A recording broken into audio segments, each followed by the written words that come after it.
Nous commençons notre programme.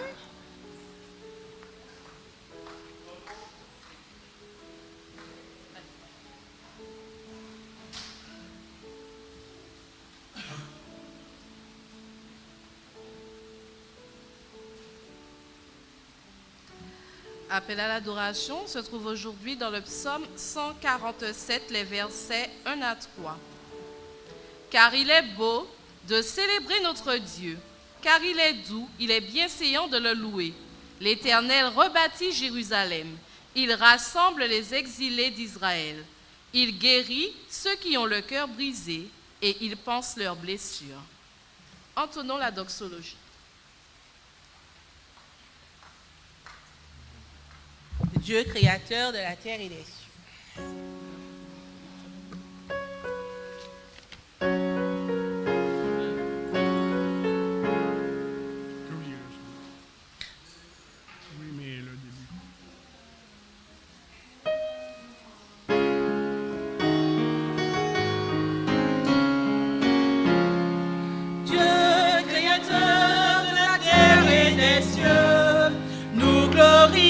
Ton saint nom. Gloire à Jésus, sauveur et roi des cieux, à l'Esprit consolateur.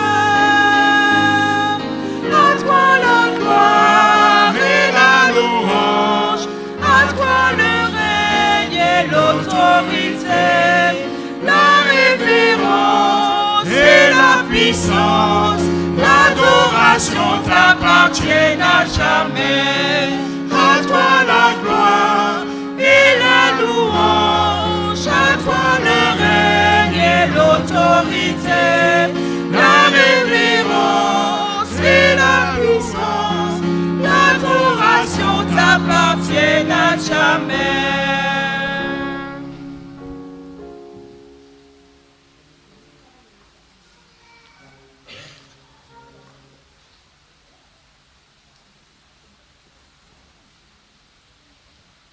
Notre Dieu, notre Père,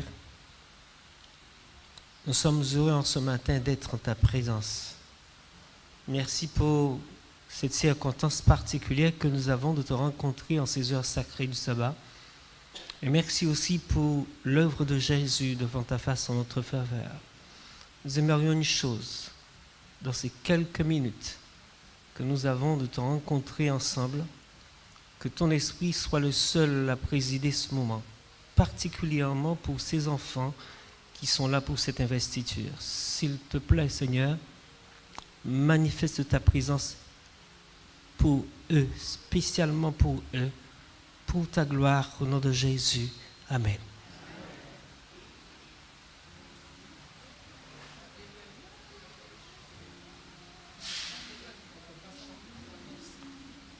Frères et sœurs, bonjour. Vous êtes ici dans la maison du Seigneur. Il fait beau. Nous avons le soleil. Vous êtes bienvenus ce matin. Êtes-vous heureux d'être ici? Nous vous souhaitons la bienvenue, l'équipe qui est sur la chaire et moi-même. Et par le chant numéro 62, nous allons louer notre Dieu.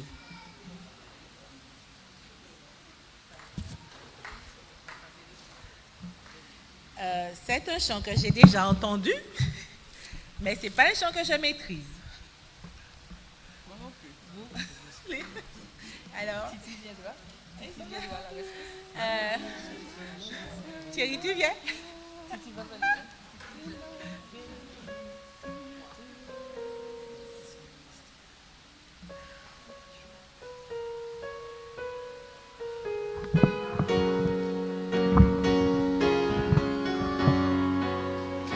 Ma richesse, ma gloire et ma félicité. Oh Jésus, c'est de croire que tu m'as racheté, rempli de confiance en toi, divin Sauveur. Je vis dans l'espérance et je marche sans peur.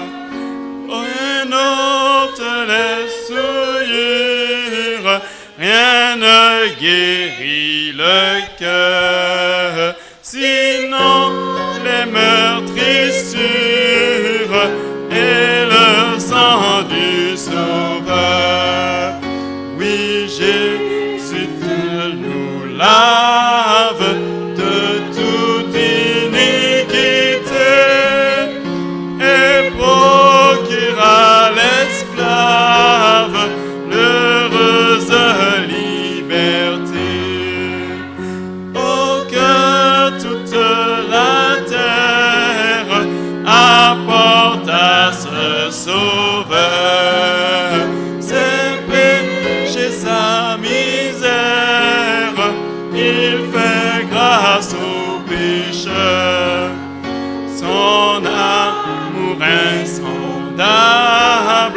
lui fit quitter le ciel pour donner aux coupables un salut éternel.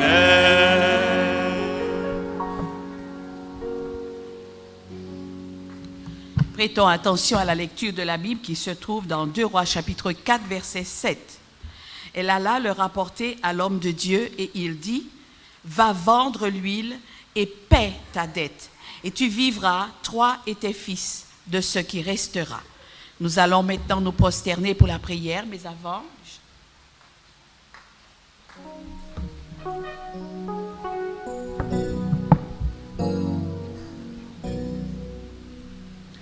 Maître, à tes pieds je m'incline, je t'appartiens sans retour, mais en moi ta paix divine, repose en moi ton amour, verse en moi ta paix divine, repose en moi ton amour. Bon Père Céleste, nous voici en cet instant agenouillés devant toi, te remerciant de la santé, de la vie que tu nous as accordée et aussi de ce moment d'adoration que tu nous accordes. Nous souhaiterions toutefois que tu nous pardonnes nos imperfections, puisque constamment nous pensons, nous faisons des choses qui ne te conviennent pas, qui te déplaisent. Aussi, s'il te plaît, Seigneur, daigne passer ta main dans ce moment d'adoration afin d'enlever tout ce qui ne sera pas pour ta gloire. Permets qu'à cet instant où nous sommes agenouillés devant toi, nous soyons disposés à recevoir des instructions venant directement de toi. Daigne aussi bénir les dîmes et les offrandes que nous te remettrons aujourd'hui. Permets que cet argent puisse servir à faire avancer l'œuvre, non seulement à Saint-Pierre, mais aussi dans le monde entier. Fortifie-nous, encourage-nous et sois avec celui qui va nous parler de ta part, afin que nous puissions grandir à la suite de ces informations, de cette instruction. Bénis-nous et garde-nous. Nous te le demandons non pas que nous en soyons dignes, mais au nom de Jésus ton Fils, et que toute gloire te reste au siècle des siècles. Amen.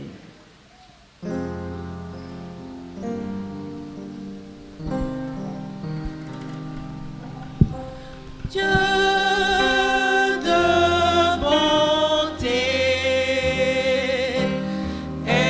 exauce ma prière, écoute mon cœur.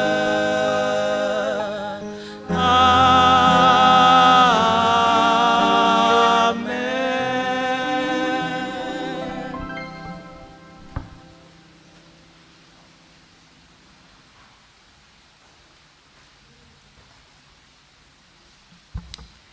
Service de fidélité.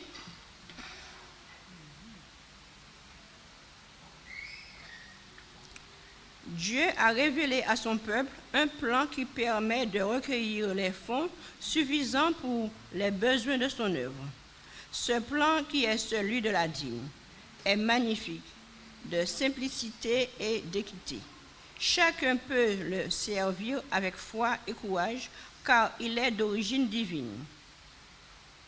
Ce message est tiré d'un témoignage pour l'Église, au volume 1, à la page 423. Les Jack Pasteur dans les rangs ramasser les 10 000 les offrandes et l'assemblée entonnera leur chant pour prier.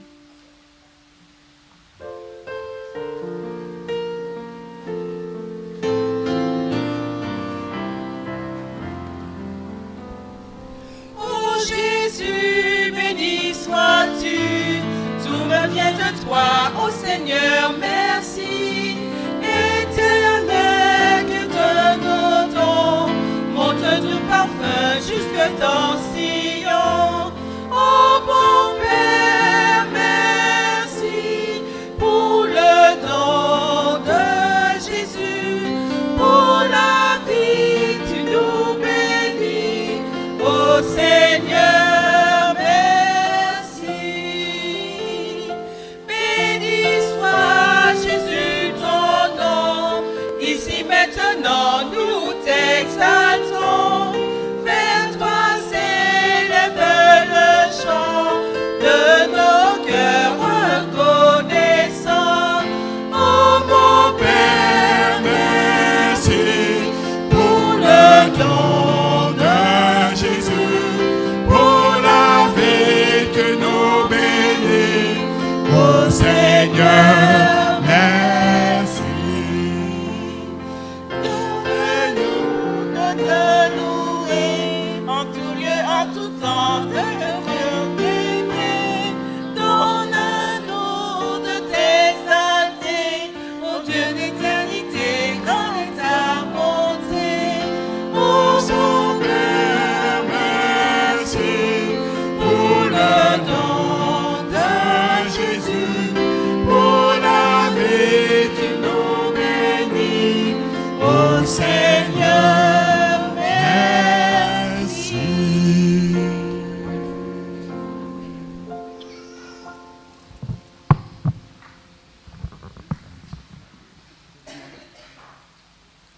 Alors, juste avant de chanter le 522, juste la première sorte du 522,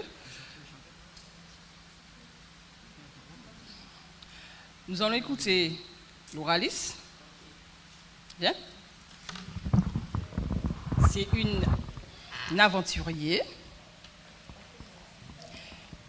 Et elle va nous réciter le psaume 23, c'est ça? L'Éternel est mon berger, je ne manquerai de rien. Il me fait reposer dans de verts pâturages. Il me dirige vers des eaux paisibles. Il restaure mon âme. Il me conduit dans les sentiers de la justice à cause de son nom. Quand je marche dans la vallée de l'ombre de la mort, je ne crains aucun mal, car tu es avec moi. Ta houlette et ton bâton me rassurent. Tu dresses devant moi une table en face de mes adversaires. Tu undis ma tête et ma coupe déborde. Oui, le bonheur et ma grâce m'accompagneront tous les jours de ma vie, et j'habiterai dans la maison de l'Éternel jusqu'à la fin de mes jours. J'ai pas entendu. Amen. Merci Loalis. Amen. Alors c'est dans sa distinction bien sûr qu'elle a passé, qu'elle devait apprendre le psaume 23. Maintenant écoutez un chant spécial.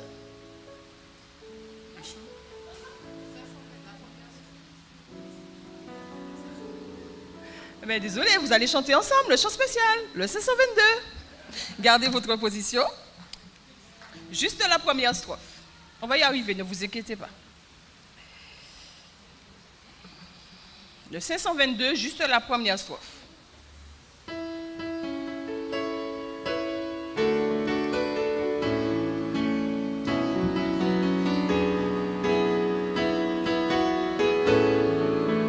Ne crains rien, Je t'aime, je suis avec toi. promesse suprême qui soutient ma foi. Quand l'ombre vallée n'a plus de terreur, l'âme consolée, je marche avec mon sauveur. Non, jamais jamais tout seul, non, jamais tout seul. Jésus, mon sauveur, me garde, jamais ne me laisse seul. Non, jamais tout seul, non, jamais tout seul.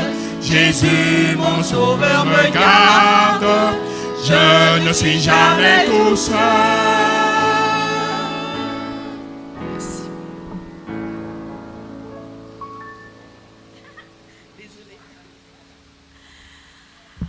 Ce matin, nous avons le plaisir, nous avons la joie et nous avons l'honneur de recevoir Pasteur Coco. C'est le secrétaire de la Fédération des Églises adventistes du 7e jour.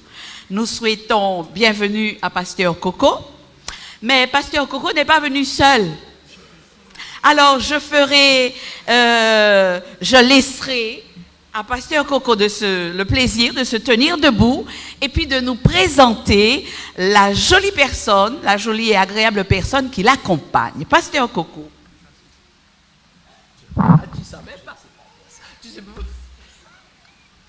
Bonjour chers frères et sœurs. Bonjour chers éclaireurs. Ravi de vous rencontrer. Mon programme n'était pas au départ avec les éclaireurs, c'était pour l'église. J'ai dû, en cours de route, changer de message. Alors, ce matin, puisqu'elle me le demande, j'ai ce plaisir, je vais dire ça comme ça, j'ai ce plaisir de vous présenter Evelyne, mon épouse. Si elle veut bien se mettre debout, voilà, voilà, voilà. Merci beaucoup, ma petite dame. Ouais, alors quand je dis ma petite dame, je ne suis pas tellement plus grand qu'elle, rassurez-vous. La preuve, c'est qu'on ne me voit presque pas derrière la chaise. Rassure-toi. Nous remercions Pasteur Coco et on ne savait pas qu'il était aussi timide. En tout cas, c'est avec plaisir que nous te recevons assez bien. Je suis très timide. Oui, je suis du genre timide. C'est très juste. Regardez par la vigueur qui peut se cacher derrière, je suis un grand timide. Alors, comment allez-vous? Bien? Depuis la dernière fois? Vous vous rappelez la dernière fois? Oui. C'est la deuxième fois, n'est-ce pas? La deuxième fois que je me retrouve derrière ce pupitre. La première fois, il y avait un certain nombre de personnes qui étaient parties à un enterrement.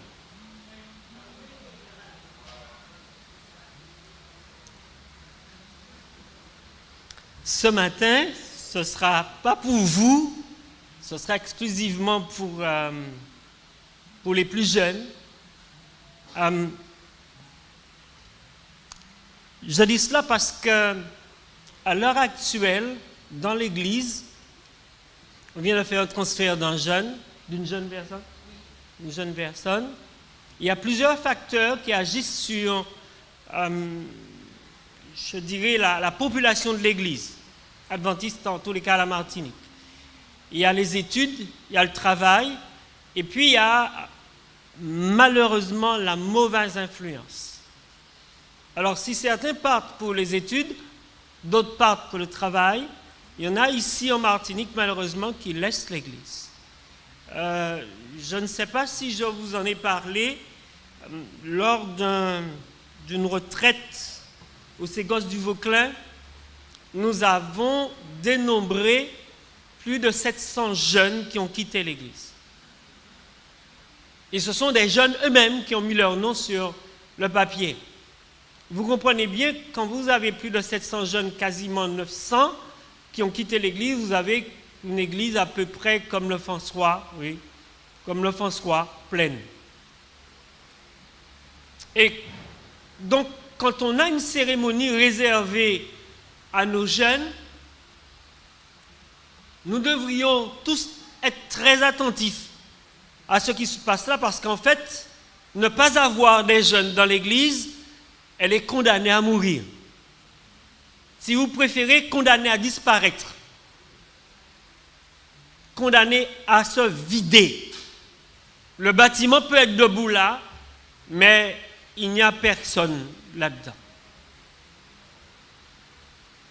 Nous avons non seulement des soins à leur portée, mais nous avons aussi une attention particulière pour ceux qui sont à l'extérieur.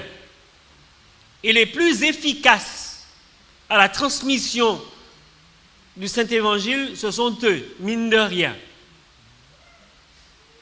Parfois, quand on regarde un jeune, et notamment la petite qui est venue réciter le psaume 23, ça j'ai entendu cela une fois dans une communauté, qu'est-ce qu'un enfant de cet âge-là, dit un adulte, peut m'apprendre? C'est mal connaître ce que Dieu peut faire en utilisant un enfant. C'est ne pas connaître Dieu lui-même. Il faut savoir qu'un enfant, Dieu peut l'utiliser plus facilement qu'un adulte. Parce qu'il compte sur Dieu par rapport à ce qu'il a appris. Et il fait exactement ce que Dieu lui demande de faire. On pourrait prendre le cas de Samuel. Nous les adultes, en devenant grands, pardonnez-moi, mais nous devenons rebelles. Moi bien placé pour un 10 ans là.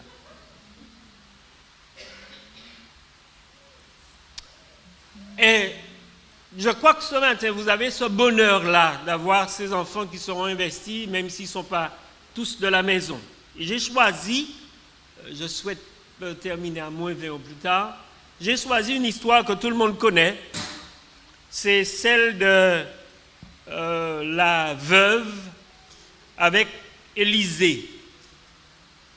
Voilà une femme mariée et 2 enfants, vivant un bonheur avec son mari et ses 2 enfants, et pour des raisons que la Bible ne rapporte pas, se retrouve du jour au lendemain veuve. Au départ, l'homme est parti pour des études dans l'espoir qu'il deviendrait l'un des instruments entre les mains de Dieu, un prophète.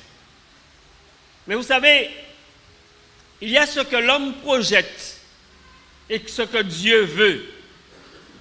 Ce n'est pas toujours digeste et ce n'est pas toujours acceptable. Et d'ailleurs, lorsque le sort s'acharne contre notre foyer, contre notre vie commune, on a tendance à reprocher à Dieu de laisser faire la vie. Mais parfois, c'est pour notre salut, notre bien-être. Et je voudrais que les enfants qui seront investis et ceux qui le sont déjà prennent à cœur cette histoire. Parce que les véritables acteurs de cette histoire-là, ce sont les enfants qui sont agressés par un adulte. Je lis l'histoire au chapitre 4 de 2 Rois. C'est le verset 1 au verset 7.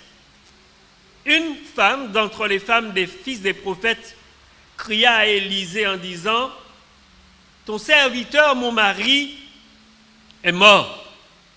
Et tu sais que ton serviteur craignait l'Éternel. Or, le créancier est venu pour prendre mes 2 enfants et en faire ses esclaves. » Élisée lui dit : « Que puis-je faire pour toi ?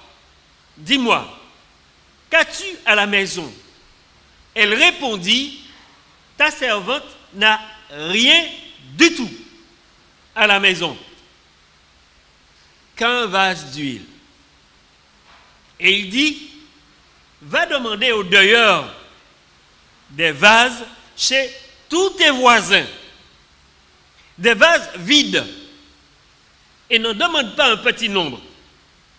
Quand tu seras rentré, tu fermeras la porte sur toi et sur tes enfants, tu verseras dans tous ces vases et tu mettras de côté ceux qui seront pleins. » Alors, Elle le quitta.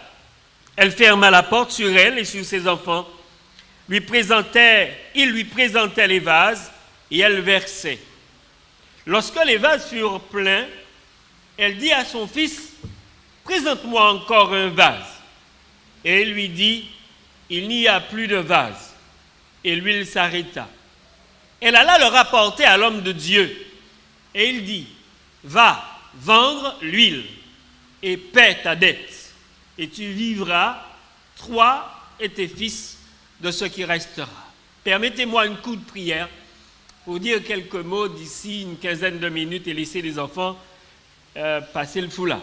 Notre Dieu et notre Père, c'est humblement que nous nous approchons de toi pour la réflexion. Nous aimerions par ton esprit bien comprendre ce qui se passe dans ce texte-là et qui pourrait nous concerner tout un chacun. Agis en conséquence et donne gloire à ton nom, au nom de Jésus. Amen. L'homme est un homme qui craint Dieu. L'homme est un homme qui aime Dieu. L'homme est un homme qui veut consacrer sa vie entière à Dieu, à l'œuvre de Dieu. Et donc, il s'engage auprès de Dieu et suit cette formation qui lui permettra d'être utile au peuple de Dieu. Il craint Dieu. Alors, je veux faire la différence entre... Souvent, on me pose la question, on me dit, « Pasteur, l'Église, les gens ne sont pas révérents. » La révérence a disparu. Mais ce n'est pas la révérence le problème. C'est la crainte de Dieu le problème. Parce que lorsque l'on craint Dieu, on est révérent partout où l'on va. On respecte la présence de Dieu dans notre vie, dans notre manière de faire, dans notre langage, dans notre tenue. Et souvent, quand il n'y a pas de révérence, c'est simplement dû au fait que nous ne craignons pas Dieu. Parce qu'on est ce qu'on est partout. Et lorsque Dieu nous habite pleinement, on demeure révérent. On craint Dieu. C'est d'abord l'honneur de Dieu qui est en jeu. Et donc, cet homme s'est mis au service de Dieu. Mais pour pouvoir assurer, puisqu'il ne peut pas travailler, le bien-être de sa famille, il va faire une petite dette. J'ai dit une petite, mais j'ai l'impression qu'elle devait être très grosse. Parce que le jour où cet homme a été enterré, je ne sais pas si le créancier a attendu quelques jours après la mort.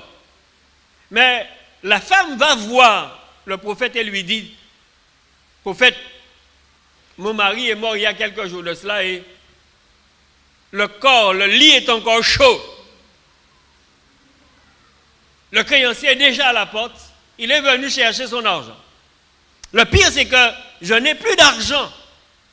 Je n'ai pas de quoi payer cette dette-là. » Et il m'a dit, en me donnant un délai, la prochaine fois qu'il viendra, si cet argent n'est pas là, ce sont les enfants que je prendrai et que j'en ferai mes esclaves.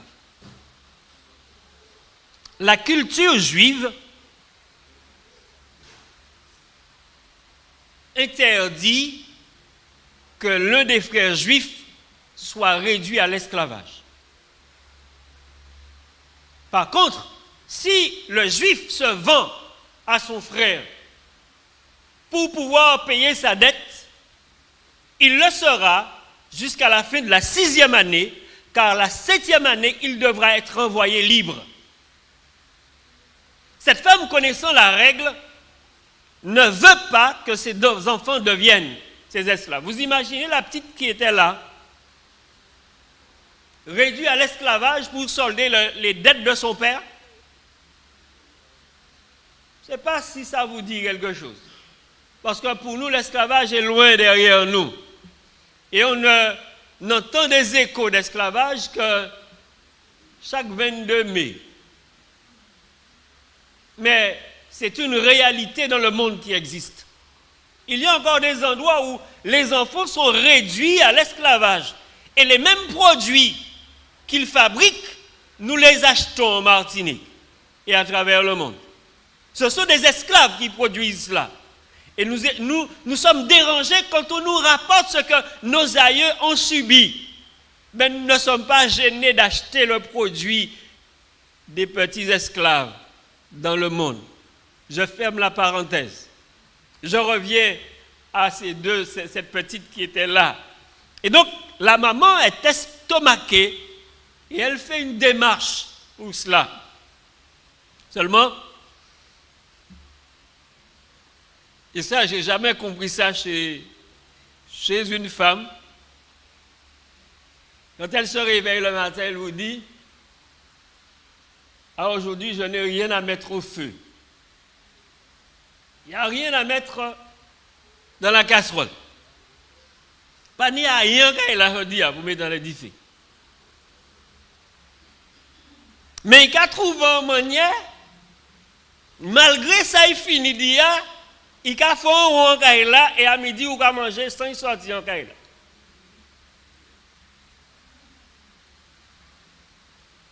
Ça, j'ai toujours trouvé ça extraordinaire. Mais je m'interroge comment. La Bible dit, lorsqu'Élisée a entendu la femme parler, il lui a posé la question, que puis-je faire pour toi? Qui ça m'en peut faire? Je n'ose pas dire ça à mon épouse lorsqu'elle dit aujourd'hui, je ne vois pas qu'est-ce que je vais mettre au feu, parce que je sais en quelque part, il y a quelque chose qui va se passer quand même. Et lorsque le prophète pose la question, il ne semble pas avoir fini sa question parce qu'il la pousse en disant, dis-moi, puisque tu dis que tu n'as rien à la maison, dis-moi, qu'as-tu à la maison? En d'autres termes, il la pousse véritablement dans le dernier retranchement de sa mémoire. Il y a quelque chose qui est à la maison que tu n'as pas dit qui est à la maison. C'est presque pour le prophète lui dire, je sais déjà qu'il y a quelque chose à la maison. Mais elle dit, et là, vraiment, c'est elle qui répond, ta servante n'a rien du tout à la maison. Et tandis qu'elle dit qu'elle n'a rien à la maison, elle se souvient qu'il y a quelque chose. Et je voulais que les enfants respectent leur maman. Qu'ils apprennent à respecter leurs parents. Parce que le mal que se donnent nos parents pour nous, en tant qu'enfants, en tant que jeunes, nous ne comprenons pas vraiment le sacrifice qu'ils font. Nous n'avons pas ce discernement en tant qu'enfants pour comprendre véritablement que nos parents sont en train de se sacrifier pour nous. Et elle va ajouter qu'un vase d'huile. Nous ne comprenons ce qui se passe à la maison dans notre jeune âge que lorsqu'à notre tour, nous nous retrouvons chez nous. Et je voudrais que ces jeunes enfants comprennent cela. Vous n'allez comprendre ce qui se passe à la maison, comme maman disait aujourd'hui, il n'y aura pas de bouteille. Ou alors, aujourd'hui, nous n'allons pas sortir pour aller à Fort-de-France comme c'était prévu, parce que l'argent manque. Vous ne comprendrez cela que lorsque vous deviendrez plus ou moins adulte. Parce que lorsqu'elle dit « je n'ai rien à la maison », elle n'a vraiment rien. Mais de le rien qu'elle n'a, il y a quand même quelque chose, un vase d'huile. Et on pourrait se poser la question, qu'est-ce qu'un vase d'huile? Que peut-on faire avec un vase d'huile?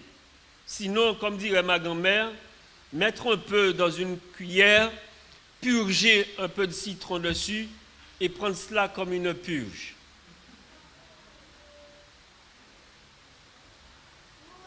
Seul un vase d'huile, on ne peut pas faire grand-chose avec cela.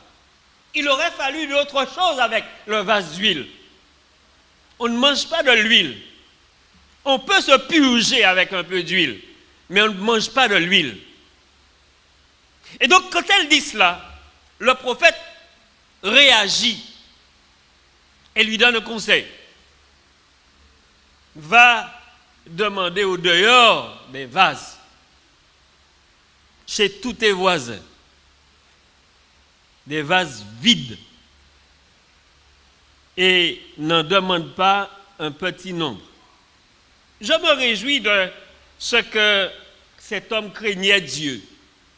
Quand un parent craint Dieu, il transmet à l'enfant la crainte de Dieu. Quand un parent craint Dieu et qu'il est révérencieux, il transmet à l'enfant la crainte et la révérence, le respect des choses sacrées. Et donc, quand elle entend cela, on peut se dire heureusement que cet homme aimait Dieu. Parce que s'il n'aimait pas Dieu, sa femme, après sa mort, n'aurait pas eu la possibilité, le courage, la facilité d'aller chez les voisins chercher les vases. Imaginez que vous êtes dans un quartier où il y a à peu près 500 personnes et qu'avec les 500 personnes, vous ayez des cancans. Et que demain matin, votre pasteur vous dise, écoutez, allez chez les voisins et remettez-leur le livre de la grotte à l'évangile.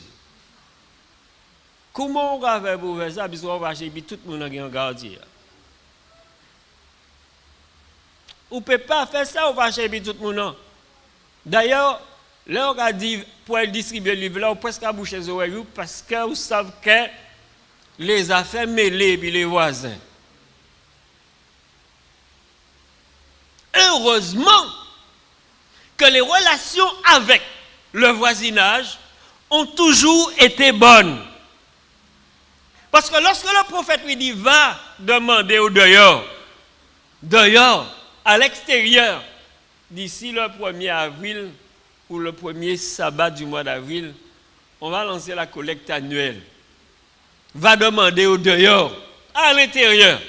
Certains ont tendance à vouloir faire de l'évangélisation à l'intérieur, mais c'est à l'extérieur qu'on fait de l'évangélisation. On prend soin du troupeau à l'intérieur, mais on fait de l'évangélisation à l'extérieur. Va demander au dehors des vases chez tous tes voisins. Pas sauter yon, tout. Demander aux vases. Au maximum. Tout ça yoni. Ouais. Vous savez, chaque fois que je bute sur cette histoire-là, je me dis heureusement que le prophète avait pris soin de parler ainsi. Parce que, vous savez, quand certaines personnes savent et voient la fin de votre histoire, ah bon, on va faire la tête moi et puis c'est vase moi. Commandez-moi un vase pour collecter l'huile pour faire l'argent en la tête moi. Eh bien, je ne pas qu'à au vase.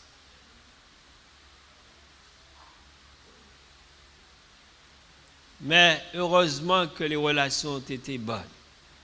Heureusement que les parents de ces enfants-là ont toujours enseigné les bonnes manières, à tel point que il y a eu des vases partout dans la maison. Et j'imagine même sur les lits, il devait y avoir des vases. Parce que la maison fut remplie de vases. Parce que le prophète dit, ne demande pas un petit nombre, pas 5, pas 10. Autant que tu peux en trouver, ramène à la maison. Et ce sont les enfants qui sont allés chercher les vases. Vous imaginez ces deux bambins-là en train de courir maison après maison et ramenant les vases, sans les casser parce que leur maman leur a déjà dit ce qu'on va faire. Comment ça va se passer, peut-être pas, ils ne le savent pas, mais allez chercher les vases chez tous les voisins. Et ils ramènent des vases. Les deux garçons, pour éviter l'esclavage, savent où trouver les vases. Ils ramènent les vases. Une fois les vases à l'intérieur, la mère rassemble son petit troupeau, se met à genoux, elle prie avec eux. Il leur dit maintenant, on va passer à l'action. On ne va pas se contenter simplement de ramener les vases là, mais on va passer à l'action. Donc ils ont prié. Et quand ils ont prié, elle a demandé le premier vase. Ce petit vase-là va remplir les 500, les 600, les 700 vases qui sont là, à Rabat. Ce jour-là, il y avait de l'huile. Mais il y avait l'Esprit de Dieu présent. Parce que l'huile, en principe, dans l'interprétation biblique, représente le Saint-Esprit. Et pour pouvoir faire un tel miracle, il faut que l'Esprit de Dieu soit bien installé, bien imprégné dans la vie de ces 3 personnes qui sont là, dans cette maison fermée. Il faut que ça soit le Saint-Esprit de Dieu seul qui règne dans chaque cœur, dans chaque conscience. Pour les enfants, apparemment, il ne devrait pas y avoir de problème. Mais pour la maman, la grande personne, il pourrait y avoir un problème. Mais heureusement, c'était une femme aussi qui craignait Dieu. Et dans cette crainte de Dieu, l'Esprit de Dieu va la saisir et multiplier l'huile comme pas possible. Lorsque elle a eu l'impression d'atteindre son but, elle a dit à son fils, présente-moi un vase. Et elle dit bien au verset 6, présente-moi encore un vase. Et l'enfant doit lui dire, maman, il n'y a plus de vase. C'est à ce moment-là que le Saint-Esprit va couper court au robinet. L'huile s'arrête. Et frères et sœurs,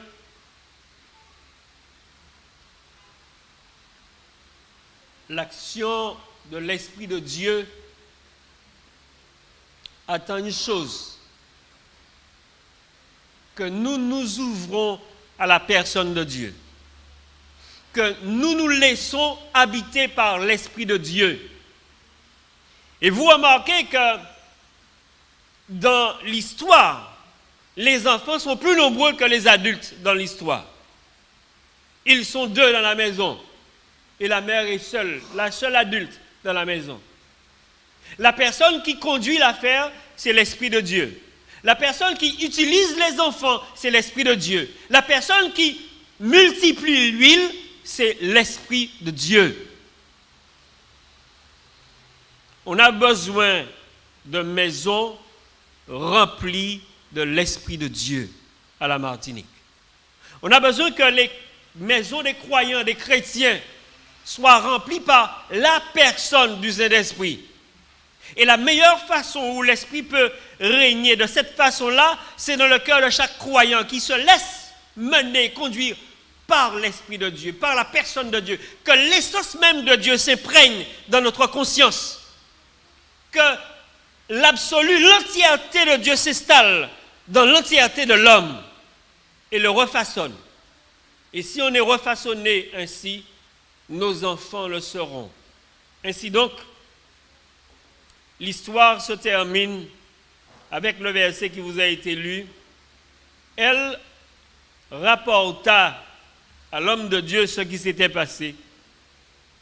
Et l'homme de Dieu de lui dire, va vendre l'huile et achète-toi des réfrigérateurs, des congélateurs, de belles robes, et puis tout ce que tu trouveras sur ton chemin.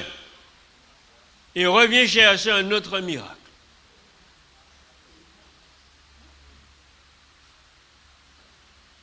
Vous remarquez bien que le prophète lui dit, va d'abord vendre l'huile et paye ta dette. Mais combien à la Martinique dépenserait cet argent superflu avant de payer la dette? Et puis après, aller voir le prophète et lui dire, prophète, il n'y a plus d'argent, il faut d'un autre miracle. Et frères et sœurs, nous parlons de gestion chrétienne durant ce trimestre. Un bon intendant, un bon gestionnaire gère bien ce que Dieu lui confie. Et cela, on doit l'apprendre aux enfants. Si on est de bons gestionnaires, si on sait gérer l'huile ou payer notre dette, on apprendra aussi à nos enfants à gérer les 5 sous qu'ils ont entre les mains pour que demain on puisse leur dire « Passe-moi ton billet de 20 €, les affaires de maman sont mêlées en ce moment. » Nous avons entre nos mains des bouts de choux qui nous seront utiles demain matin au sein de l'Église et à la société. Je vous en conjure, mes frères et sœurs, prenez grand soin de ces enfants-là. et faites en sorte que leur œuvre de main soit uniquement pour glorifier Dieu. Amen.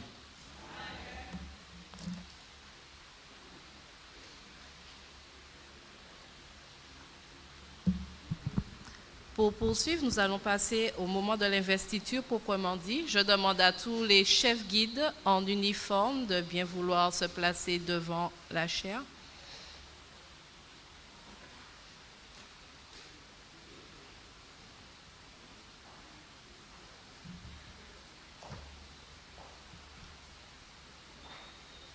Alors, comme vous le comprenez, ce n'est pas la grande investiture, ce sont des élèves des éclaireurs et aventuriers que nous investissons après coup.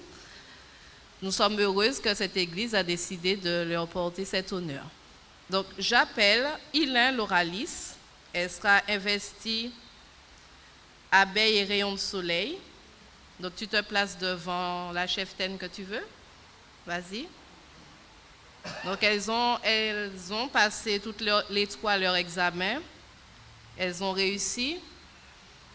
Et aujourd'hui, elles viennent pour les graduations. Cardon Nayeli. Elle sera investie amie.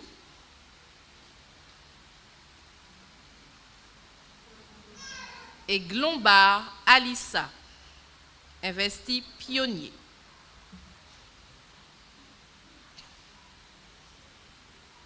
Vous préparez les insignes.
Êtes-vous prête? Êtes-vous prête? Passez le foulard.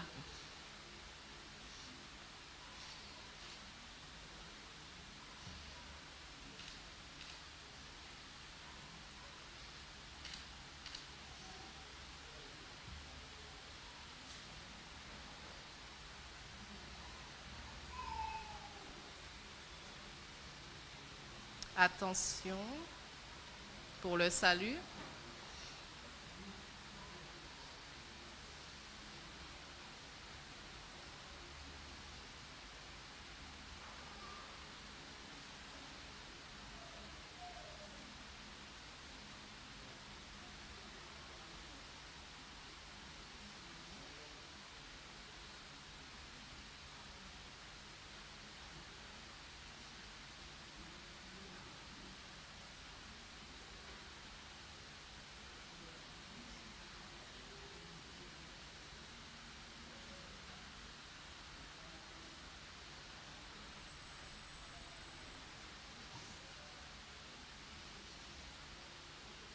Attention.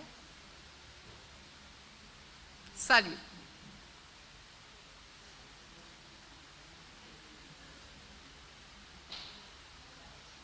Pouvez-vous retourner? Demande à l'Assemblée de bien vouloir les applaudir.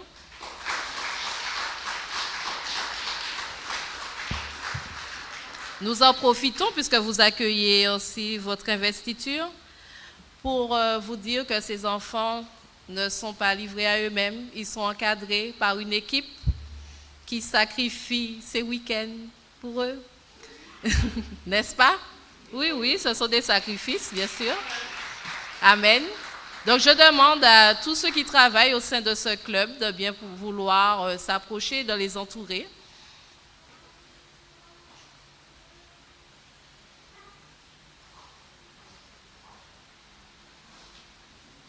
Tous les instructeurs, tous les conseillers, venez, même ceux qui ne sont pas en uniforme.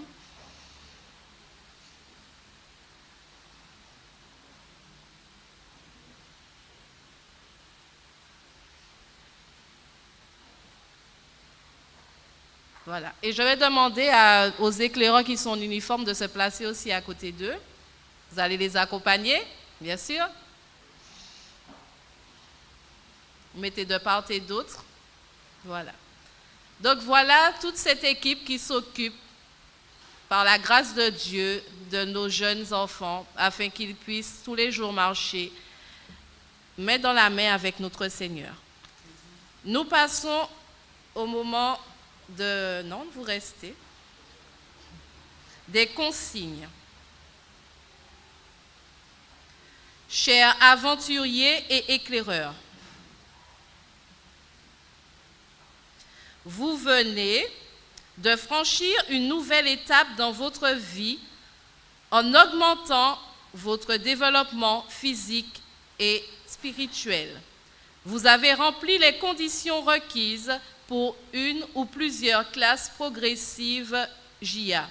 Par conséquent, vous avez été investi. L'insigne que vous avez reçu représente l'idéal chrétien de l'Église adventiste tel qu'il est enseigné aux jeunes dans les classes progressives. Vous porterez cet insigne aussi longtemps que vous vous efforcerez d'atteindre cet idéal résumé dans la loi, la promesse et l'engagement. Je vous demande, par la grâce de Dieu, d'être toujours fidèle aux principes élevés de la société JA et de les vivre dans vos actes et dans vos paroles. Chaque jour, vous prouverez aux hommes que vous êtes un serviteur de Dieu et l'ami de tous. Si pour une raison quelconque, vous perdez votre désir d'aimer et de pratiquer les enseignements de la loi, de la promesse et de l'engagement des JA, si vous n'êtes plus disposé à les suivre, vous serez alors obligé sur l'honneur de rendre vos insignes. Cependant, j'ai la ferme assurance que Dieu vous aidera à lui être toujours fidèle et à ne pas négliger son œuvre. Amen. Nous allons chanter notre chant d'engagement. Devant tous, je m'engage.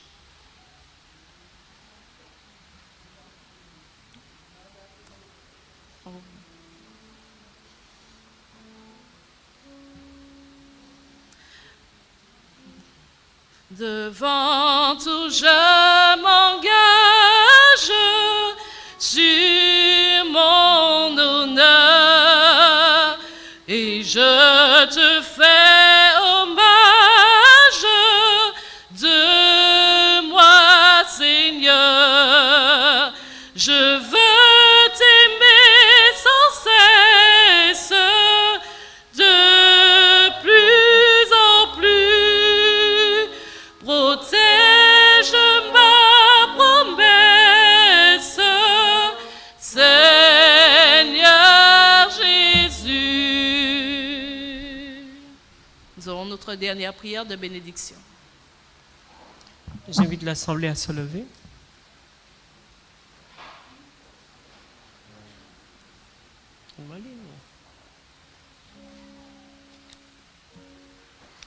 Notre Dieu et notre Père, nous nous réjouissons du fait que par ta grâce et ta main toute puissante, nous avons eu ce moment de rencontre avec toi. Merci aussi de nous avoir rassemblés ensemble. Nous amenons non seulement à te faire confiance, mais aussi, Seigneur, à fraterniser, à rester dans l'esprit de la communion fraternelle et avoir ce doux moment d'investiture concernant Maëlie, Alissa et Laura Lys. Seigneur, tu connais ces enfants, tu sais ce qu'elles seront demain. Nous aimerions juste une chose, que la grâce de ton cœur, de ton être leur soit conservé. Que ton esprit puisse les habiter pleinement et qu'elles soient de véritables instruments entre tes mains. Je voudrais ajouter à ces 3 enfants tout le reste des autres qui ont déjà été investis. En pensant aussi à l'équipe, puisque Seigneur, pour que ces enfants parviennent à cette investiture, il faut qu'il y ait des adultes qui se dévouent pour cela dans un esprit de sacrifice. Étends donc ta main, autant de bienfaits accordés à ces enfants, mais aussi à ces adultes, que tu puisses qu'ils puissent être en mesure de transmettre cela autour d'eux pour le salut d'autres. Fais cela pour ta gloire. Et conserve-nous ta présence durant ces heures sacrées du sabbat, par ton esprit, par la protection de tes saints anges, mais aussi par la personne du Christ plaidant, intercédant pour nous, pour eux, pour ta gloire, juste pour ta gloire. Nous t'avons prié au nom de Jésus. Amen. Alors que les éclaireurs vont sortir, j'invite l'Assemblée au son de leur hymne à pouvoir les saluer, les encourager.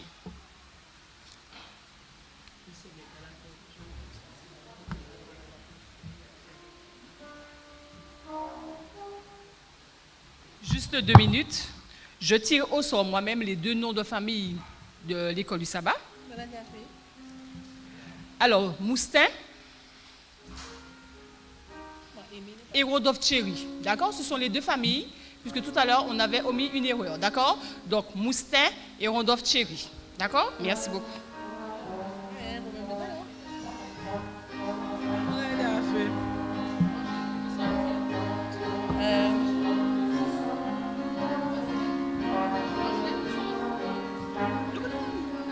Nous sommes de forts éclaireurs, de vrais serviteurs de Dieu.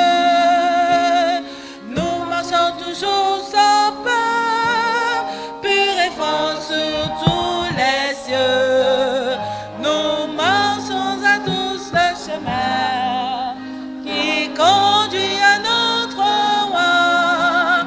Jésus-Christ notre Seigneur revient pour vous et moi. Nous sommes de forts éclaireurs, de vrais serviteurs de Dieu. Nous marchons toujours sans peur, pur et franc sur tous les cieux. Nous montrons à tous le chemin qui conduit à notre roi. Jésus-Christ notre Seigneur revient pour vous et moi.